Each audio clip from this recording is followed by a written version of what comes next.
Mayor of County Donegal, Councillor Frank McBrearty, Your Excellency Ambassador Dashon, my colleagues Minister Joan Burton and Denny McGinley, Senators Jimmy Hart and Avril Power, Councillors, Director Joe Mulholland, Chairman Michael, ladies and gentlemen.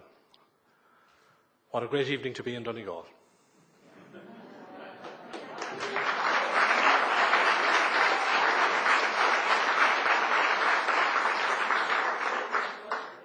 Down beaten by 12 points, here in the parish of the man who made it happen, Jim McGuinness. What can one say?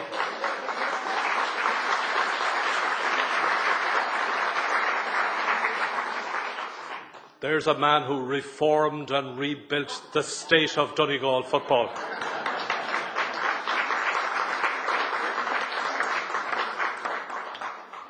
Thank you for your kind introduction, Joe. Your point about having lived an interesting life up to now reminds me of when I started work as a trade union official, and there were a number of us. We were quite young. It was an innovation on the part of what was then the Irish Transport and General Workers Union, a forerunner of SIPTU.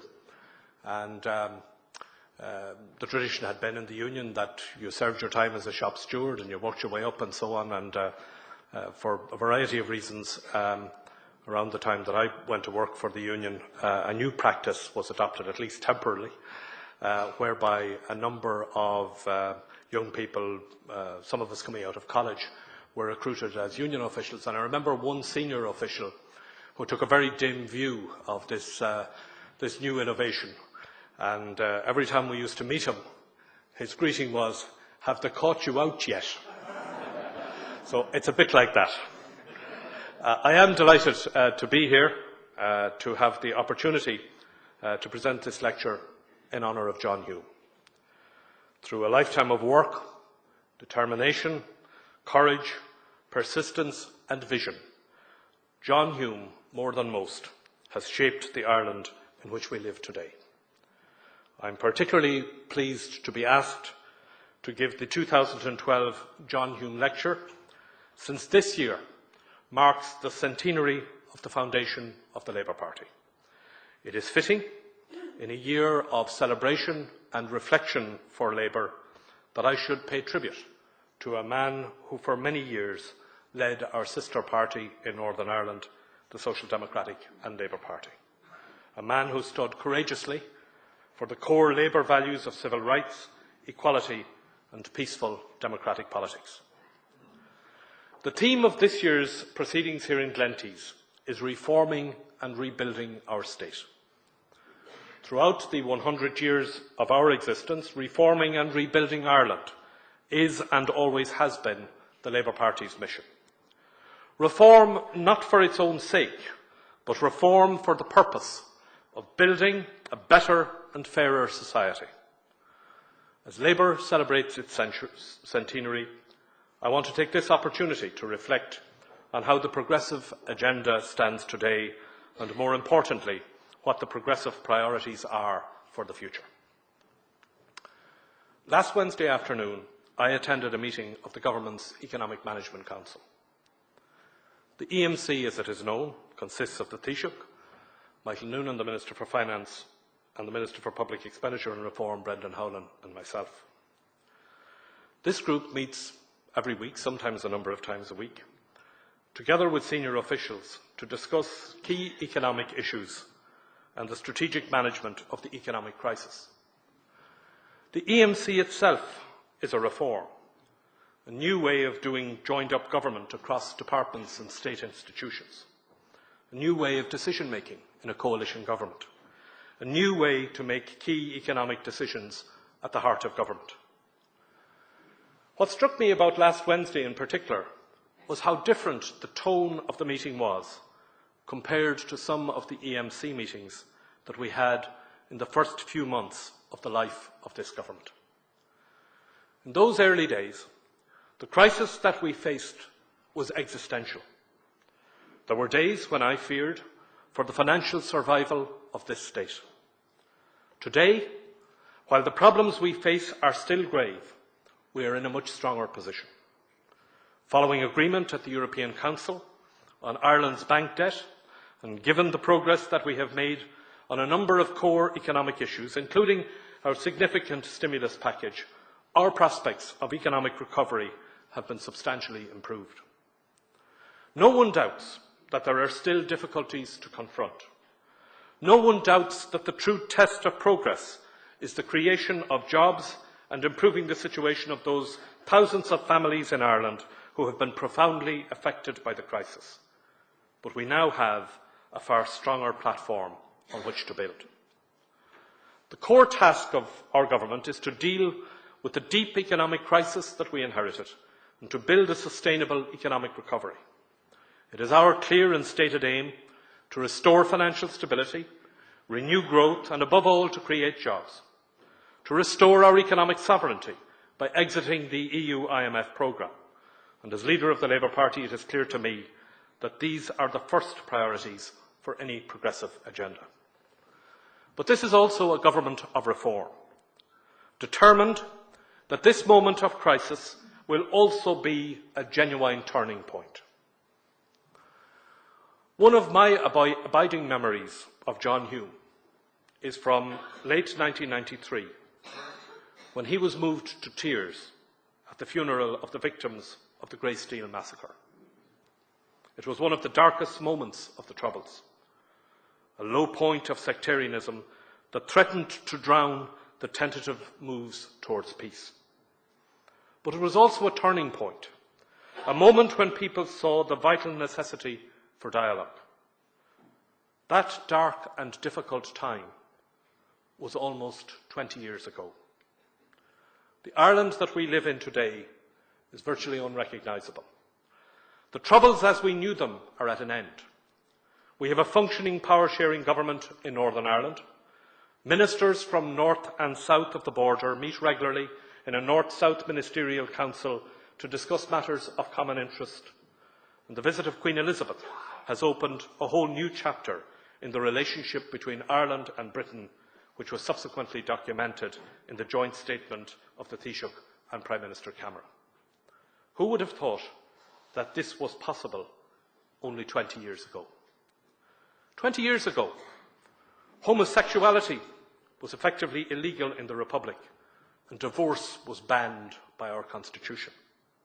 Today, we live in a far more open and tolerant Ireland, where we have civil partnerships for gay couples and the question of full marriage equality is being put to a constitutional convention. What is so striking about these examples is the contrast between looking back and looking forward. Events of 20 years ago can seem like they only happened yesterday. Looking forward 20 years into the future can seem like peering into a dim and distant haze. The future always seems further away than the past. And yet, we can see that from great moments of crisis can also come great change if we have the vision of what we want to achieve and the determination and courage to pursue it. So let us ask ourselves this question. If we are to look back on this moment in 20 years' time, what is it that we want to have achieved? Whether it be the 120th anniversary of the Labour Party or the 120th anniversary of 1916, will we be able to say that this was a reforming generation, that we made a lasting impact on the course of Irish history? The answer to that question will depend not on the specifics of any one policy or the technicalities of any one reform. It will depend on our capacity to deal both with the immediate problems of today and to address the great issues of today and tomorrow, and in some cases of yesterday too. It will depend on our capacity to recognise that reforming and rebuilding our state is not a goal in itself, but a means to building a society that better serves its people. It will depend not simply on the actions of government, but on the willingness of individuals, both to embrace and work for change. Hume's vision of an Ireland at peace, with mutual respect for and by its different traditions, could not have been achieved without the consent of the people. Neither could the massive social changes of the past 2 or 3 decades. Reforming and rebuilding this state is not therefore just an exercise in constitutional amendment or changing of laws or the remaking of institutions. These elements are of course important, but they are actions located in a changing economic and social context, and their real significance can only be appreciated or evaluated over a longer period of time. That is why we have to approach the task of reforming and rebuilding not by trying out something new in the hope that it will work 20 years from now, but to place ourselves 20 years forward and to look back to the present so that we can make the right decisions to remake the Ireland that we want to see in 20 years' time. This inevitably involves the making of political choices about the future of our society, and those choices go far beyond the institutional.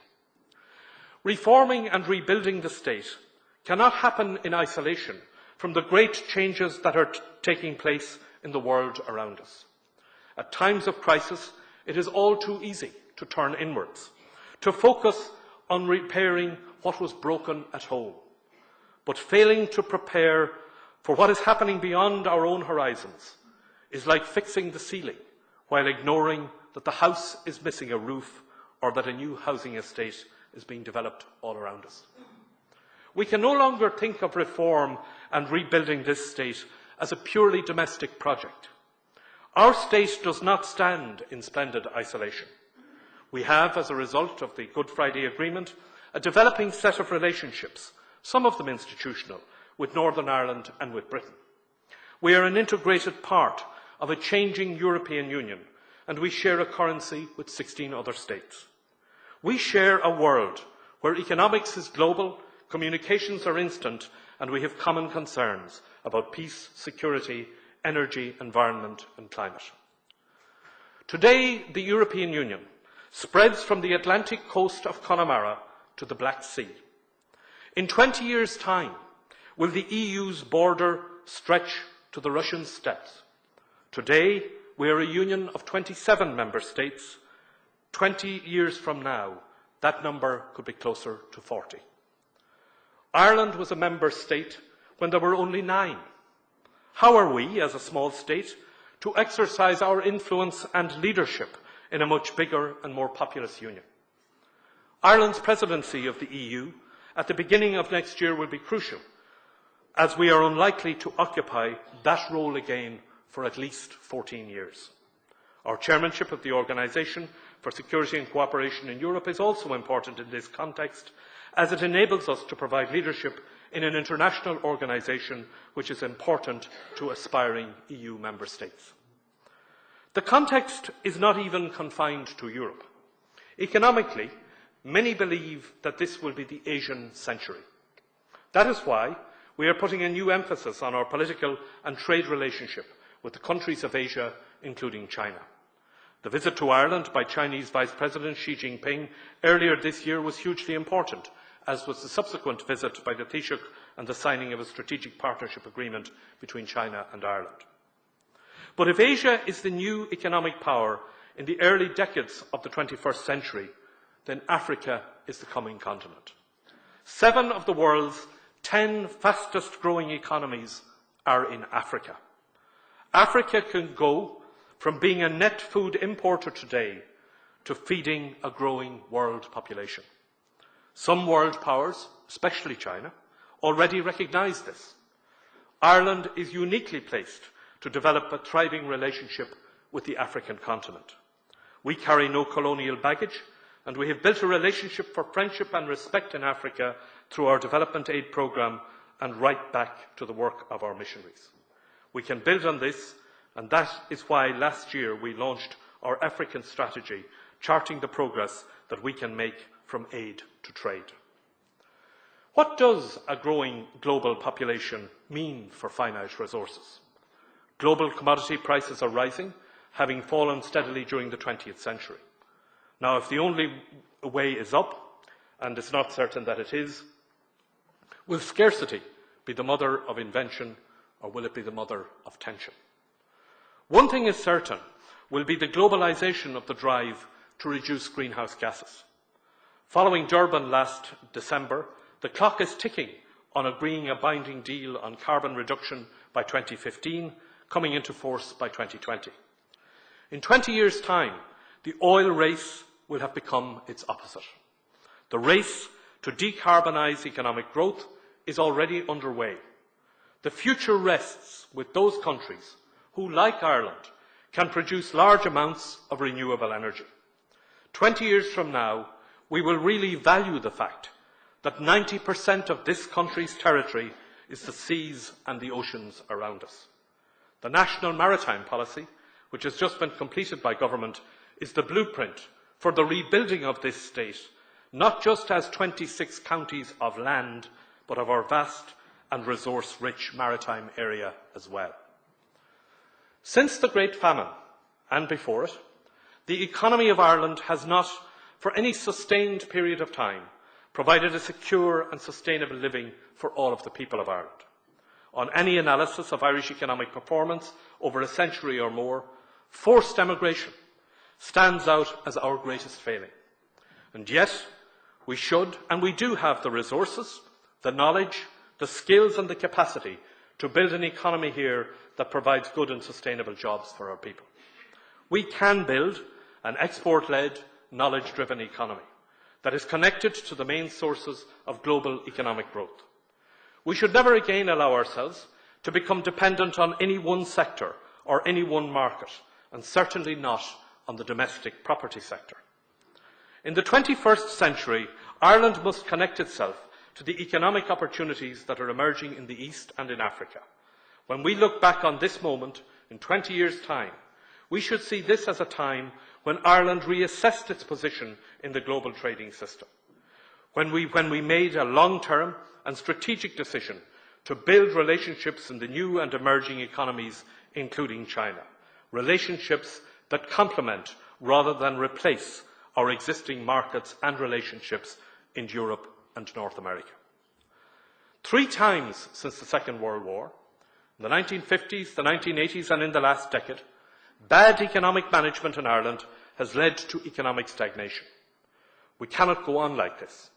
The lessons of the crisis have to be learned, not least because it is working people who suffer most in recession through loss of jobs and lower living standards.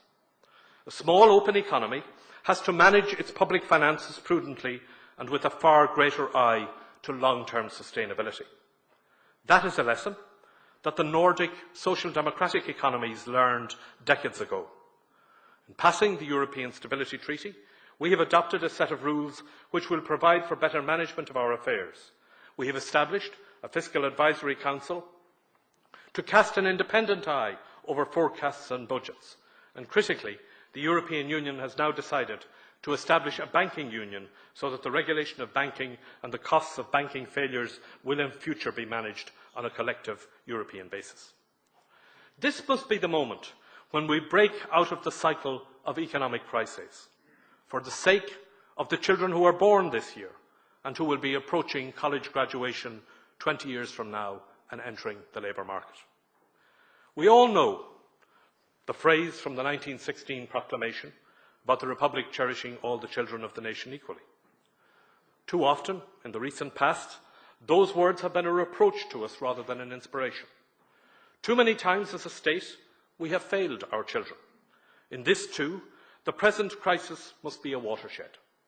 The government is engaged in a major programme of reform of how we deliver children's services, but we must also bring about lasting change, and that is why we have chosen this time to amend our constitution to provide for the protection and rights of our children, and we intend to bring that forward in a referendum at the end of autumn. The men and women who founded the Labour Party came from thatched cottages and tenement slums. They were born into a world where the circumstances of your birth very often dictated the horizons of your life.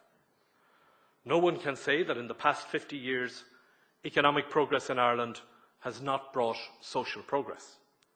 Since the 1960s, the education revolution has opened up opportunity across our society. And like many others, I was a beneficiary of those changes. But we have more to do. Even today, too many of our children have their lives defined by the limitation of their family circumstances. We must ensure that the economy that we build from this crisis is one that offers greater opportunities for all our people. The changes that we are making in education, through a new national literacy strategy, and in reforming the curriculum for the junior certificate, are absolutely fundamental to that agenda. The Government is working hard to reform the system of training and welfare support to ensure that people have a wider range of skills and opportunities. Then there are the other hallmarks of a modern, progressive country, such as access to medical care based on need and not income. Ireland is something of a rarity in developed European countries in having an upfront charge of €50 or more to visit a GP. This is the first government in our state that has pledged to introduce universal health insurance. It's ambitious, it will take time, but we can do it if we take it step by step, redirecting a small fraction of the €14 billion health budget to lower that bar, incentivising people to get treated earlier by their GP and to free up more expensive hospital time. My colleague Roisin Shortall has already done enormous work in the area of primary care, and the first phase of GP care without fees for patients with some chronic illnesses is set to be introduced this year. And the recently announced stimulus package provides finance for the first phase of the primary health care centres. Of course, progress goes beyond what can be measured by income or by the number of people in third level or life expectancy. It is not just about what we achieve collectively, but also about how, as a society, we allow individuals to flourish, the freedom they enjoy to pursue their own good in their own way. Ireland today is very different from the Ireland of 20 years ago, but there is still some road to travel before we can say that ours is a republic that treats its citizens, regardless of their faith or their sexual orientation, equally. Now is the time, I believe, to build a new relationship between the churches and state in Ireland, based on mutual understanding and respect, but also on the primacy of personal freedom. For many people, when we speak of reforming and rebuilding our state, we are essentially talking about politics. If, as many people believe, politics failed us before the crisis, can we construct something better? We have to look at this issue at a number of levels. We can, as the government is doing, tighten the laws on political funding and political corruption. We can and will, through the Constitutional Convention, examine our voting system to see if we can improve on our present constitutional arrangements. But on another level, you cannot legislate for honesty, and no matter what voting system you have, the outcomes will reflect our broader political culture. That culture too is changing, not least because of the revolution that is happening in how and where we get our news, with the internet and social media making news more immediate. A growing number of people are no longer buying newspapers and are getting their news online. 20 years from now, will newspapers as we now know them exist at all? Where will people turn for reliable information and commentary? How will people be sure that the information that they are getting is accurate, or that commentary is reflective rather than reactive? Edmund Burke has been credited with being the first person to refer to the press as the fourth estate, not part of the state, but essential to it. We need a free media that will hold government and other institutions to account. We need a media that will provide for fair and balanced debate, but the only thing that we can be certain of is that the media will look radically different in 20 years' time. Our world is changing. It is far more integrated and interdependent. More and more our daily lives are and will be influenced by events and trends beyond our borders. Our young people in particular see themselves as citizens of the globe. But what kind of a global citizen does Ireland want to be?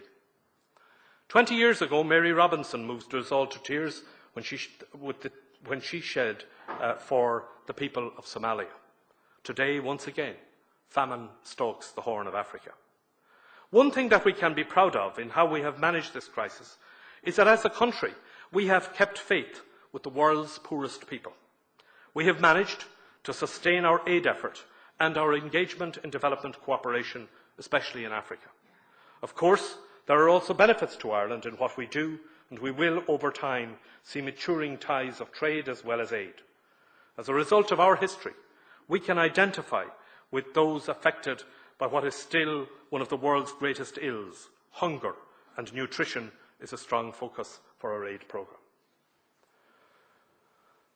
What we are discussing here in Glentees throughout this week is not impossible. Progress is something that is in our own hands. In many areas, it is already happening.